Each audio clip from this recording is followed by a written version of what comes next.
Welcome to RND Wave Vlog. Huwag kalimutang mag-like, subscribe, and click the notification bell. Paano kung atakihin ng China ang Pilipinas? Mga posibleng mangyari at saan pinaka-safe magtago ang civilians. Isipin mo ito, madaling araw, tahimik ang buong Pilipinas. Biglang may narinig kang malakas na sirena. Breaking news sa TV. Chinese warship spotted near Philippine waters. Fighter jets detected approaching internet. Nagsisimulang bumagal. Flights, kanselado. Stock market, bumagsak. At biglang tanong ng buong bansa, handa ba ang Pilipinas?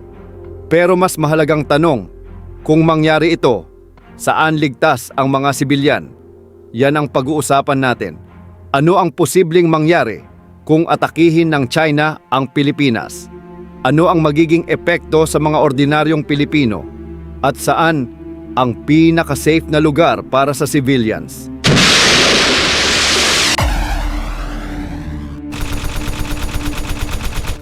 Simulan natin.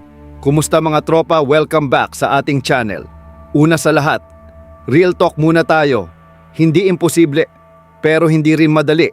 Bakit? Dahil may malaking factor dito. Mutual Defense Treaty ng Pilipinas at United States. Ibig sabihin, kapag inatake ang Pilipinas, may posibilidad na madamay ang Amerika. At kapag pumasok ang Amerika, malaki ang chance na maging regional o global conflict ito. At ayaw ng China ng direktang digmaan laban sa US. Kaya kung mangyari man, mas malamang hindi full invasion agad, kundi phased attack. Ito ang mga pinakaposibleng mangyari. Una, cyber attack muna. Ang unang maging target ay ang internet, power grid, communications at banking system. Kaya posibleng mawalan ng internet, signal at kuryente. Biglang magkakaroon ng panic buying, long lines sa gas stations at ATM withdrawal surge. Pangalawa, blockade sa West Philippine Sea. Tapos ang China, maaaring mag-deploy ng warships, Coast Guard vessels, at maritime militia. Layunin nito upang mapigilan ng supply ships, military movements at mga trade routes. Kapag nangyari ito, tataas ang presyo ng gasolina, pagkain, at mga basic goods. Pangatlo, limited military strike. Hindi agad mainland invasion. Mas posible ang targeted military strikes sa military bases, radar systems, airfields at mga naval bases. Kung mangyari man, ito ang mga posibleng unang target. Luzon, Northern Luzon, kung saan, malapit sa Taiwan, Subic Bay, Clark Air Base, Palawan, West Philippine Sea, at maging ang Metro Manila, pero limited target. Hindi agad civilian areas. Mas target muna ang mga military HQ at communication hubs tulad ng Visayas gaya ng Cebu kung saan ito ay strategic logistics hub. Mindanao, mas mababa ang chance ng direct strike. Pero possible sa Davao Port at strategic airports. Ano ang mangyayari sa mga civilians? Kung magkaroon ng conflict, ito ang posibleng mangyari. Magkakaroon ng curfew, military checkpoints, flight cancellations, temporary internet disruption, fuel shortage, at food price increase. Pero tandaan, hindi ibig sabihin nito total chaos agad.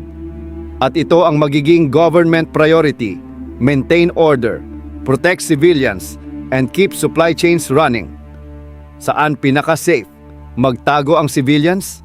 Kung worst case scenario, ito ang mas safe na lugar, mas safe areas.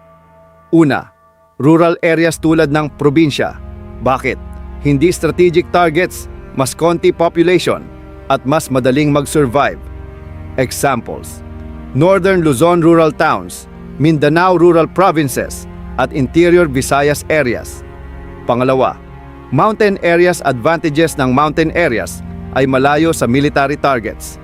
May mga natural protection tulad ng kuweba at iba pa at mas mahirap maabot. Pangatlo, agricultural provinces. Bakit safe? may pagkain at hindi agad magugutom. May tubig, may natural resources ng tubig, hindi tulad ng Metro Manila na nakadepende sa supply ng Maynilad. Kumbaga, ito ay less dependent sa supply chain. Mga lugar na mas delikado, tulad ng Metro Manila, major ports, military bases nearby, lalo na ang mga strategic airports. Hindi dahil target agad, pero dahil mataas ang population. Kaya possible panic at higit sa lahat, possible supply shortages. Magiging digmaan ba ito? Hindi agad. Bakit? Dahil maraming bansa ang posibleng tumulong sa Pilipinas. Possible allies na maaring tutulong sa Philippines ay ang United States, Japan, Australia, at maging ang South Korea. Kapag nangyari ito, mas magiging regional tension kaysa full invasion. Pero ito ang pinaka-importante. Hindi ibig sabihin na mangyayari ito bukas. Pero, ang pagiging handa, mas mabuti kaysa hindi handa. At kapag nangyari ito, bilang isang sibilyan narito ang mga paghahanda na dapat gawin. Emergency kit, extra pagkain, flashlight, power bank, at mga mahalagang first aid kit. Dahil sa panahon ngayon, hindi natin alam kung kailan magbabago ang sitwasyon, kung sakaling dumating ang araw na masubok ang Pilipinas. Hindi lang ito laban ng militar, ito ay laban ng buong bansa at sa kasaysayan. Kapag nagkakaisa ang Pilipino, kahit gaano kalakas ang kalaban, hindi tayo basta-basta matitinag. Kung gusto mo ng mas marami pang ganitong analysis, mag-subscribe na. At i-comment mo rin, handa ba ang Pilipinas? Maraming salamat po sa panunood naway. Meron tayong napulot na kaalaman sa videong ito. Ciao!